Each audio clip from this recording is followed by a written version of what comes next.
Please continue. Speaker, my question is to the Premier. Premier, you're out of touch with the North and with Bill 151. The McGuinty government has a responsibility to everyone in Ontario, not just your downtown friends and campaign contributors.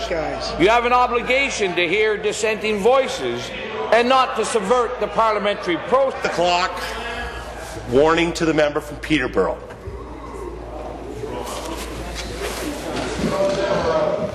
Not to subvert the parliamentary process for your own gain. The parliamentary assistant cancelled the recommendations of the subcommittee which approved northern consultations on your forestry LHIN experiments. The parliamentary assistant has prevented northerners to comment on a bill that places their jobs and communities in jeopardy. Premier, did you direct the parliamentary assistant to remove northern consultations because you're afraid to hear what northerners will say of your out-of-touch failed forestry experiments? Excellent question. Premier. Minister of Natural Resources. Mr. Thank you, Speaker. I'm pleased to answer this question again. And I want everybody to know how important this bill is and how hard Minister Gravel has worked on this issue.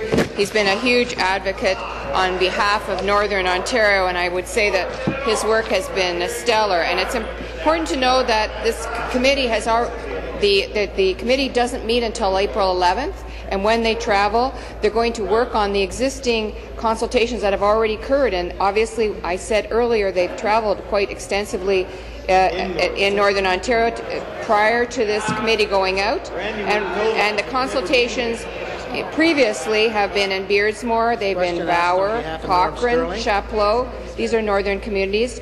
Fox Lake Reserve and Constance Lake First Nations, Dryden, Port Francis, Hearst, Hornpain, Huntsville, Kapuskasing, Marathon, Midland, Parry Sound, Nipigon, North Bay, Sault Ste. Marie, Sioux Lookout, Sudbury. Supplementary.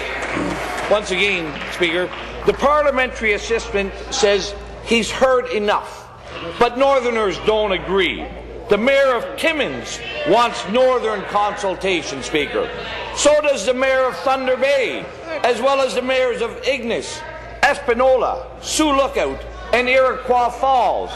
The Ontario Forest Industries Association says your 10-year experiment will kill jobs and create uncertainty. And so does the Thunder Bay Chamber of Commerce.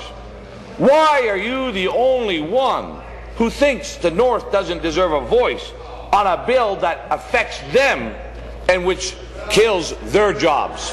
Excellent question. Surrigan, he's been thrown under the bus. Mr. Speaker, this wood supply competition is the largest wood supply competition ever seen in Ontario, and it's turned out to be extremely competitive. It's important that we get it right, and that's why we've taken the time to conduct a thorough evaluation.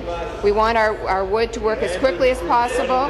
We offer offering approximately 9 million cubic meters of currently unused wood supply through this competition. We maintain continuous communication with our northern partners because this is a very important issue. I know Minister Gravel has worked very hard on this. We look forward to the input that we get in the traveling committee after April 11th, and I know Minister Gravel will take your comments seriously and will work closely with the northern mayors to get this right. We have a lot of work to do, and we continue to accept those consultations going forward. Thank you, Speaker.